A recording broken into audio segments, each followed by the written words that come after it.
మహబూబ్ నగర్ ప్రభుత్వ ప్రధాన ఆసుపత్రిలో 32 ఏళ్ల రోగి నారమ్మ ఆత్మహత్యకు నర్సులే కారణమని బంధువులు ఆరోపించారు. ఆసుపత్రి బాత్రూంలో ఆమె ఉరి వేసుకుని ఆత్మహత్య చేసుకుంది.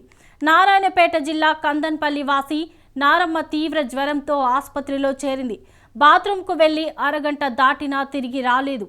దీంతో తాను వెళ్లి చూస్తే చున్నీతో ఉరేసుకుని కనిపించింది. ఆమె మేనల్లుడు నరేష్ తెలిపాడు. ఆసుపత్రి సిబ్బంది ఆమెను కిందికి దించారు. అప్పటికే ఆమె మృతి చెందినట్లు డాక్టర్లు తెలిపారు. డ్యూటీ నర్సుల దుర్భాషల వల్లే నారమ్మ ఆత్మహత్య చేసుకున్నట్లు కుటుంబం ఆరోపించింది. వారి ఫిర్యాదుతో 2 టౌన్ పోలీసులు కేసు నమోదు చేసుకుని దర్యాప్తు చేపట్టారు. నిన్న నైట్ 6 o'clock వచ్చినాము. ఫీవర్ వచ్చిందని నారంపేట 108కి వెళ్ళి తీసుకొచ్చింది. అంబులెన్స్కి వెళ్ళి హై ఫీవర్ అని ఇక్కడ మంచిగా చూస్తారు అన్నట్టు తీసుకొచ్చింది. గ్లూకోజ్ పెట్టిండ్రు, రాత్రి మంచిగా ఇంజక్షన్ వేసిండ్రు.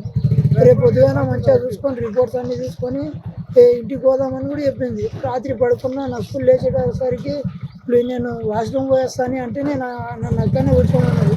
నేను అన్న కూర్చొని 10 నిమిషాలు 15 నిమిషాలు ఏం కారాదని ఒకసారి వెళ్ళి వేరే వాడికి వెళ్తే నేను పోయి వెంట పోయి ఆడున్న వాళ్ళని అడిగితే లోపల బాత్రూమ్లో ఉంది, ట్యాప్ అట్లే ఆన్ చేసుకొని ఏమో వేసుకుని చూడు బాబు ఒకసారి వెళ్ళి చూడు అంటే నేను వెళ్ళి చూసిన. అప్పటికి చున్నితనం మీద ఫ్యాన్ వేసుకొని చాలా పడినా సార్. నాకు భయమే నర్సు